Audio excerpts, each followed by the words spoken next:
আমার ঘুম থেকে ওঠার সাথে সাথেই কেন যেন ক্ষুধা লেগে যায়, জানি না এটা কেন।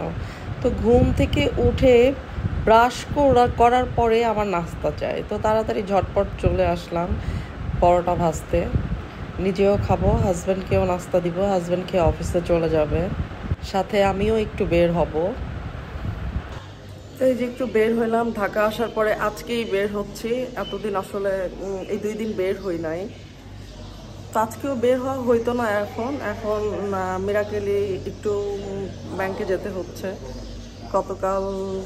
গত পরশু সন্ধ্যায় ব্যাংক থেকে কল দিয়েছিল, এই আর কি। একটু ট্রানজ্যাকশন বেশি হওয়ার কারণে ব্যাংকে ম্যানেজার সাহেব একটু দেখা করতে বলছে, এই জন্য এখন হাজব্যান্ডকে নিয়ে যাচ্ছি। দেখা যাক কি বলে, কারণ লিমিট যেটা দেওয়া ছিল সেটা থেকে ওভার হয়ে গেছে ট্রানজ্যাকশন। তো এই আর কি। এই যে আমরা ব্যাংকিংটা শেষ করে বাসায় যাচ্ছি।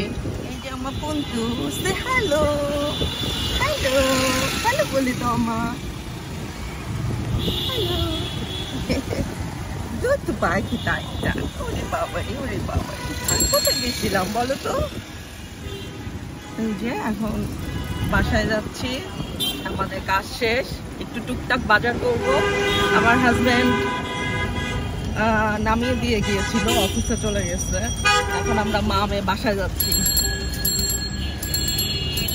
তো বাসায় ফেরার পথে রাস্তা থেকে কিছু তরিতরকারি কিনে নিলাম। তো আমার তো সজনা খুবই পছন্দ, কিছু সজনা নিলাম, ঢেঁড়স, আলু শেষ হয়ে গিয়েছিল, আলু, তারপর কচুরলতি, কাঁচা আম, দেখে কাঁচা আম নিলাম কিছু। তো এই তো টুকটাক কিছু কেনাকাটা করে তো বাসায় চলে আসলাম। তো এই যে হালিমা আম কেটে দিয়েছে, কুড়িয়ে দিয়েছে না কি বলে হালিমা, আমগুলা কি করে দিছো? কুচি কুচি করে দিচ্ছে ভর্তা করার জন্য। তো এটা শুকনা মরিচ দিয়ে ভর্তা করব। আর এদিকে শ্বশুর বাড়ি থেকে আনা নারিকেল কুড়াই দিতেছে, এটা ফ্রিজে রেখে দিব, তারপরে যখন পিঠা টিঠা বানাবো তখন বানিয়ে খাবো আর কি। তো এই যে আজকে রান্নার মেনুতে থাকবে সজনা দিয়ে, আলু দিয়ে, এই হচ্ছে রুই মাছের কোলের পিসগুলা ভাজি রান্না করব, ঝোল ঝোল করব। ভেজে নিব মাছটা আগে, তারপরে সজনা আর আলু দিয়ে ঝোল করব। আর এখানে হচ্ছে কচুরলতি দিয়ে চিংড়ি মাছ দিয়ে ভুনা করব। কি বলে, ভুনা বলে না কি বলে, কচুরলতি দিয়ে চিংড়ি মাছ রান্না করব। এই হচ্ছে আজকের রান্নার মেনু। আর এখানে ভাত বসিয়ে দিয়েছি, এই তো এখানে কচুরলতিটা আমি বসিয়ে দিয়েছি চিংড়ি মাছ দিয়ে। তো রান্না হয়ে গেলে সজনা আলু দিয়ে রুই মাছের ঝোলটা রান্না করে ফেলবো। আর মেয়ে এদিকে টান করতেছে, যে মেয়েটাকে একটু ঘুম পাড়াই দিই। আসসালামু আলাইকুম, কেমন আছেন সবাই? এই তো আমরাও আছি আলহামদুলিল্লাহ ভালো। চলে এলাম আপনাদের জন্য আরও একটি ব্লগ নিয়ে। তো এদিকে সজনা আলু দিয়ে আমি ভালোভাবে কষিয়ে নিচ্ছি, আর ভাজা মাছটা উঠিয়ে রেখেছি। যাই হোক, এদিকে চলে গেলাম মেয়েকে একটু দেখতে। মেয়েকে যেহেতু ঘুম পাড়িয়ে রেখে এসেছি কাজের ফাঁকে ফাঁকে, মেয়েটাকে তো একটু দেখতেই হয় যে মশা কামড় দিচ্ছে কি না আমার রাজকন্যাটিকে।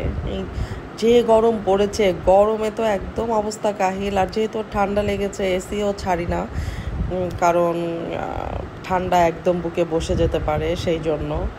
তো বাবুকে দেখে আবার চলে আসলাম রান্নার কাছে, সাথে একটু ছেলেকেও দেখলাম। সারাক্ষণ সুযোগ পেলেই শুধু মোবাইল নিয়ে টিপাটিপি করে, খুব ফাঁকিবাজ হয়ে গেছে আসলে। যুগটাই ফাঁকিবাজির, পড়াশোনা এখনকার বাচ্চারা কেমন যেন করতেই চায় না, সুযোগ পেলেই মোবাইল নিয়ে টিপাটিপি করতে থাকে। যাই হোক, ছোট বোন চলে আসছে, কারণ ওর শনিবার থেকে ভার্সিটি খুলে যাবে, সেই জন্য। সাথে আম্মুরও আসবার কথা ছিল, বাট আম্মু আসে নাই, আম্মু রবিবারে আসবে।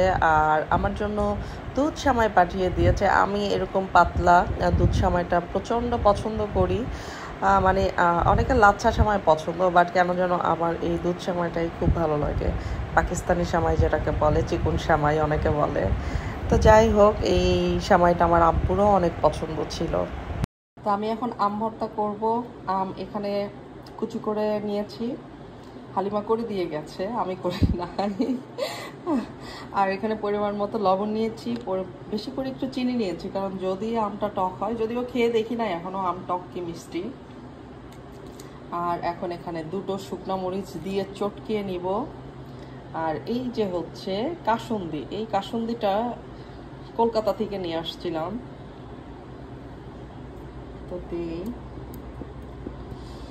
একটু বেশি করেই দিব। কাসুন্দি দিয়ে কিন্তু মাখিয়ে খেলে বেশ টেস্ট। এখন আমি দুটোই শুকনো মরিচ দিয়ে দিচ্ছি, বেশি করে একটু ঝাল ঝাল, টক টক, মিষ্টি মিষ্টি। এখনই জিভে পানি চলে আসতেছে।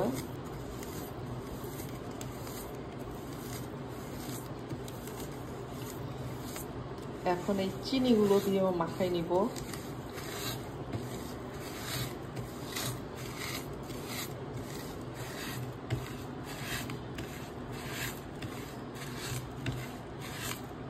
দেন এখন আমগুলো মাখাবো।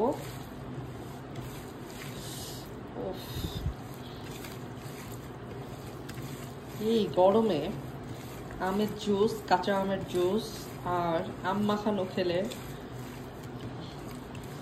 মানে ভালো লাগে। টক টক খেলে এই গরমে, গরমে কিন্তু টক শরীরের জন্য খুবই ভালো। আমাদের দেশে তো আসলে কাসুন্দির মধ্যে কিছু দেয় না, বাট ইন্ডিয়ানরা দেখি কাসুন্দির মধ্যে এই যে কাঁচামরিচটা ভেঙে ভেঙে দেয়। এই যে এই ভাঙা কাঁচামরিচটা কিন্তু কাসুন্দির মধ্যে ছিল। আবার দেখা যায় একটু টকটকও লাগে, মেবি ওরা জলপাইও দেয়, একটু জলপাইয়ের চোচা আমি পেয়েছিলাম, অনেক কিছুই দেয়, যে তেঁতুলও দেয়। মানে কাসুন্দিটা একটু টকটক। আমাদের দেশে তো শুধু কাসুন্দি, কাসুন্দি মানেই শুধু কাসুন্দি। সরিষা দিয়ে মেবি বানায় প্রসেস করে। এই যে মাখানো হয়ে গেছে, একটু খেয়ে দেখিয়ে।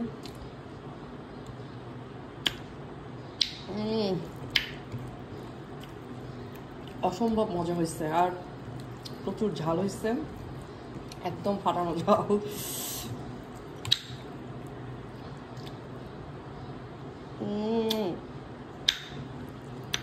আর একটু চিনি লাগবে, অনেক টক। তো এই যে রান্না শেষ, কাতল মাছ, আলু, সজনার ঝোল আর চিংড়ি দিয়ে কচুরলতি। এই তো, আর কালকের ভর্তা ছিল, রাতের ডাল ছিল, গরম করে নিয়েছি। আজকে দুপুরের খাবার।